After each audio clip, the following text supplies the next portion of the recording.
Honorable Deputy Minister Nalaka Godahewa, the jury and the panel of judges of Sri Lanka Tourism Awards, distinguished guests, my dear colleagues, very good evening.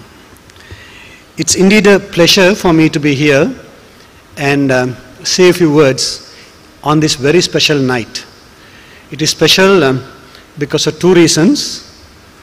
First, it is special for me because probably this is the first time I am meeting the entire industry since I got involved with Sri Lanka tourism.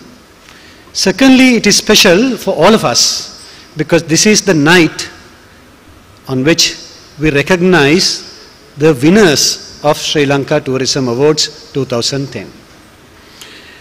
Today is a day that we will find some lucky ones who will win awards and also others who may not be so lucky.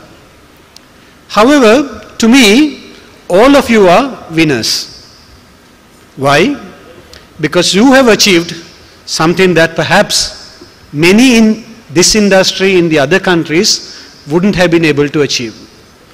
You together have been able to sustain this industry during one of the most strenuous, difficult periods of this country. For almost 30 years, when this country's economy was struggling, when we was fighting one of the most brutal warfares in the world, you managed to sustain this industry collectively. Therefore, I think I must pay a personal tribute and also a tribute on behalf of the government for all of you who are here. So to me, all of you are winners. As you know, for Sri Lanka tourism, from a ministry point of view, the leadership changed hands about 1 year ago. You got a new minister, new deputy minister, a new secretary, a new chairman. And also at the same time, the industry institutes also leadership changed. And when you look at the ministry leadership, Honorable Basil Rajapaksa, Honorable Lakshmana Appavevardhana, Dr. P.B. Jayasundara, and myself share a common view about this industry. The common view is that no longer the government should attempt to be running this industry or providing leadership to the industry. The industry leadership must be given to the private sector. Or rather, we must recognize that you are the true leaders or the people who are driving this industry. If you are driving this industry without anybody's assistance, without anybody's support during the most difficult period in our history, why do you need any support at this stage? You don't need.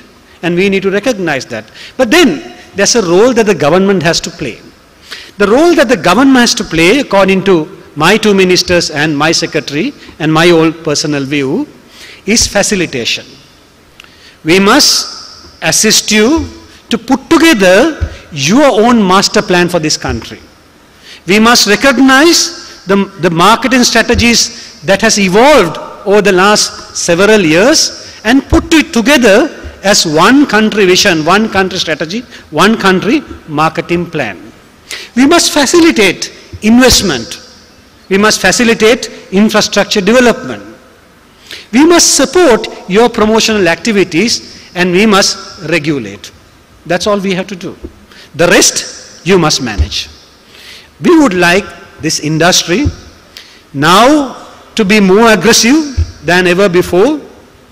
Look at the potential, look at the opportunity and be innovative and capture the opportunity in your hand. We have set a target 2.5 million tourist arrivals by 2016. By no means, it's a difficult target. In fact, when you look at the rest of the region, when you look at the tourist arrival numbers in the other countries, 2.5 million arrivals in 5 years' time is not a difficult task. However, it can only be achieved if we have a proper strategy, if you are ready for it, if you know what we need to do to achieve that. And for that purpose, together with my colleagues providing in various institutes to the industry, we have now worked on a 5-year master plan for Sri Lanka tourism. 2011-2016 tourism development plan will be released next week by the Ministry of Economic Development.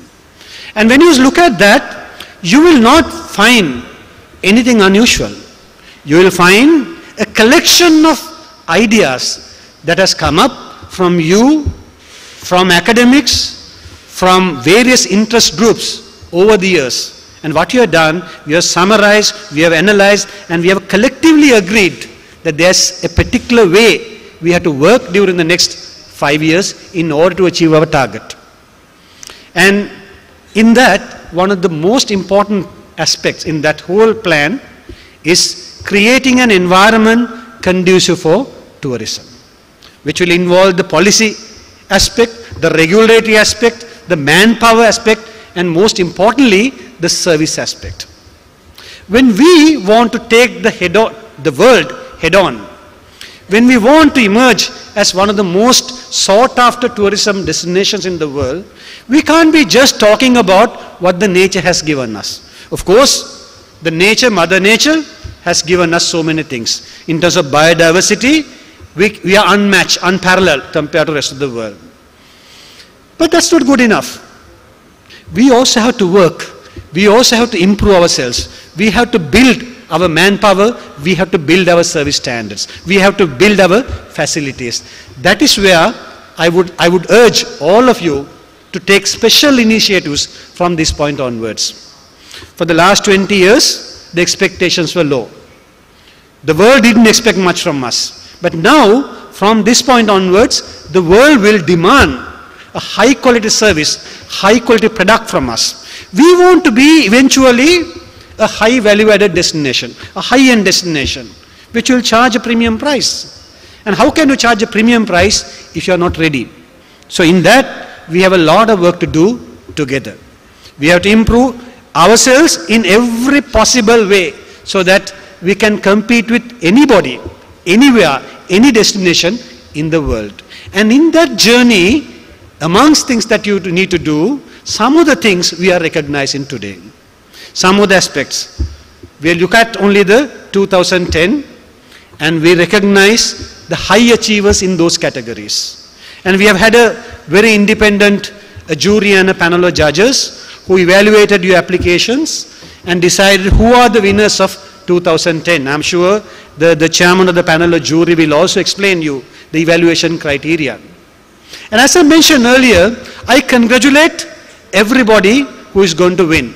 But at the same time, I congratulate all of you for being here today as successful entrepreneurs, hoteliers, industry people. That's the biggest achievement. And what I like to see next year is a far more active participation in these awards and a greater competition, because by that time you all would have done better. I'm sure you would do that. And I appeal you to do better. Because if you do well, if you do better, then together we can achieve the objectives of Sri Lanka tourism. Ladies and gentlemen, thank you very much and wish you all the best.